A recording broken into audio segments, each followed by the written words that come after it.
ರೂಪಾಯಿ ಕೋಟಿಯನ್ನು 100 ರೂಪಾಯಿ ಕೋಟಿಗಳಾಗಿ ಮಾಡುವ ಸೀಕ್ರೆಟ್. ಲೇಖನ ರಾಮಲಿಂಗಂ ಕಲಿರಾಜನ್ ನವೆಂಬರ್ 19, 2024 1 ಕೋಟಿ ರೂಪಾಯಿ ಮೊತ್ತವನ್ನು 100 ರೂಪಾಯಿ ಕೋಟಿಗಳಾಗಿ ಪರಿವರ್ತಿಸುವುದು ಒಂದು ದೊಡ್ಡ ಕನಸಾಗಿ ತೋರಬಹುದು. ಆದರೆ ಸರಿಯಾದ ತಂತ್ರ, ಶ್ರದ್ಧೆ ಮತ್ತು ಶಿಸ್ತಿನ ದಿಟ್ಟ ಪ್ರಯತ್ನದಿಂದ ಈ ಗುರಿಯನ್ನು ಸಾಧಿಸಬಹುದು. ಇಲ್ಲಿ ನಾವು 3 ವಿಭಿನ್ನ ತಂತ್ರಗಳನ್ನು ಪರಿಗಣಿಸುತ್ತೇವೆ. ಅವು ಸಂಯೋಜನೆ, ಹೂಡಿಕೆ ನಿಯಮಿತತೆ ಮತ್ತು ಬುದ್ಧಿವಂತ ಯೋಜನೆಗಳ ಮೂಲಕ ಈ ಗುರಿ ಸಾಧಿಸಬಹುದು. ತಂತ್ರ 1 ಕೋಟಿ ರೂಪಾಯಿ ಏಕಕಾಲದಲ್ಲಿ ಹೂಡಿಕೆ ಮಾಡುವುದು. ನೀವು 1 ಕೋಟಿ ರೂಪಾಯಿ ಮೊತ್ತವನ್ನು ಷೇರು ಮಾರುಕಟ್ಟೆ ಮ್ಯೂಚುವಲ್ ಫಂಡುಗಳಲ್ಲಿ ಹೂಡಿಸಿದ್ದೀರಿ ಎಂದು ಊಹಿಸಿ. ಇತಿಹಾಸ ಷೇರು ಮಾರುಕಟ್ಟೆ ಸುಮಾರು 12% ವಾರ್ಷಿಕ ಪರಿಷ್ಕೃತ ಲಾಭವನ್ನು ನೀಡುತ್ತದೆ.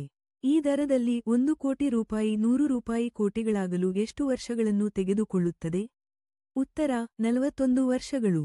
41 ವರ್ಷಗಳು ದೀರ್ಘಾವಧಿಯಾಗಿದ್ದರೂ, ಇದರಿಂದ ನಿಮ್ಮ ಹೂಡಿಕೆ, ಸಂಯೋಜನೆಯ ಶಕ್ತಿ ಇಂದ ನಿಲ್ಲದಂತೆ ಹೆಚ್ಚುವ ಬಾಹ್ಯ ಪರಿಣಾಮವನ್ನು ಅರ್ಥಮಾಡಿಕೊಳ್ಳಬಹುದು. ಮಿತಿಗಳನ್ನು ಕಡಿಮೆ ಮಾಡಲು ಆಯ್ಕೆ.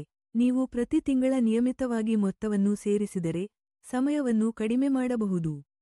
ತಂತ್ರ 2 1 ಕೋಟಿ ರೂಪಾಯಿ ಲಂಪ್ಸಮ್ ಸಂಕಲನ 1.5 ಲಕ್ಷ ರೂಪಾಯಿ ಮಾಸಿಕ ಸಿಪ್. ಈ ಬಾರಿ 1 ಕೋಟಿ ರೂಪಾಯಿ ಏಕಕಾಲದ ಹೂಡಿಕೆಗೆ ಜೊತೆಗೆ ಪ್ರತಿ ತಿಂಗಳು 1 ರೂಪಾಯಿ ಮತ್ತು 50 ಪೈಸಾ ಲಕ್ಷವನ್ನು ಸಿಪ್ ಸಿಸ್ಟಮೆಟಿಕ್ ಇನ್ವೆಸ್ಟ್ಮೆಂಟ್ ಪ್ಲಾನ್ ಮೂಲಕ ಸೇರಿಸುತ್ತೀರಿ ಎಂದು ಊಹಿಸೋಣ.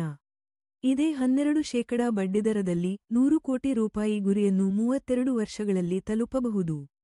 ಫಲಿತಾಂಶ ನಿಮ್ಮ ಪ್ರಾರಂಭಿಕ ಹೂಡಿಕೆ ಮಾತ್ರವಲ್ಲದೆ, ಪ್ರತಿಮಾಸದ ಹೂಡಿಕೆಯಿಂದ ಕೂಡ ಒಟ್ಟಾರೆ ಲಾಭ ಹೆಚ್ಚಾಗುತ್ತದೆ. ತಂತ್ರ 3 1 ಕೋಟಿ ರೂಪಾಯಿ ಲಂಪ್ಸಮ್ ಸಂಕಲನ ಸಿಪ್ ಸಂಕಲನ ವರ್ಷಕ್ಕೆ 10% ವೃದ್ಧಿ. ಇದೀಗ 1 ಕೋಟಿ ರೂಪಾಯಿ ಏಕಕಾಲದ ಹೂಡಿಕೆಗೆ ಜೊತೆಗೆ 1.5 ಲಕ್ಷ ರೂಪಾಯಿ ಮಾಸಿಕ ಸಿಪ್ ಪ್ರಾರಂಭಿಸಿ, ಪ್ರತಿ ವರ್ಷ ಸಿಪ್ ಮೊತ್ತವನ್ನು 10% ಹೆಚ್ಚಿಸುತ್ತೀರಿ ಎಂದು ಊಹಿಸೋಣ. ಉದಾಹರಣೆಗೆ, 2ನೇ ವರ್ಷದಲ್ಲಿ ನೀವು 1.65 ಲಕ್ಷ ರೂಪಾಯಿ ಹೂಡಿಕೆ ಮಾಡುತ್ತೀರಿ, 3ನೇ ವರ್ಷದಲ್ಲಿ 1.81 ಲಕ್ಷ ರೂಪಾಯಿ ಹೀಗೆ. ಫಲಿತಾಂಶ 12% ಬಡ್ಡಿದರದಲ್ಲಿ, ನೀವು 100 ರೂಪಾಯಿ ಕೋಟಿಗಳನ್ನು 27 ವರ್ಷಗಳಲ್ಲಿ ತಲುಪಬಹುದು. ಯಾವ ತಂತ್ರವನ್ನು ಆಯ್ಕೆ ಮಾಡಬೇಕು? ಹೂಡಿಕೆ ಸಮಯ ಹೆಚ್ಚು ಇದ್ದರೆ, 1 ಕೋಟಿ ರೂಪಾಯಿ ಏಕಕಾಲದ ಹೂಡಿಕೆ ಮಾಡಬಹುದು. ಮಾಸಿಕವಾಗಿ ಹಣ ಹಾಕುವ ಸಾಮರ್ಥ್ಯ ಇದ್ದರೆ, ಸಿಪ್ ಸೇರಿಸಿ. ಅತ್ಯಂತ ವೇಗವಾಗಿ ಹಣ ಮಾಡಬೇಕಾದರೆ, ಸಿಪ್ ಮತ್ತು ವಾರ್ಷಿಕ 10% ವೃದ್ಧಿ ತಂತ್ರ ಬಳಸಿ. ಮುಖ್ಯ ಸಂದೇಶ: ಹೂಡಿಕೆ ಯಶಸ್ಸು ಸಮಯ, ಶಿಸ್ತು ಮತ್ತು ಶ್ರದ್ಧೆಯಿಂದ ನಿರ್ಧರಿಸಲಾಗುತ್ತದೆ.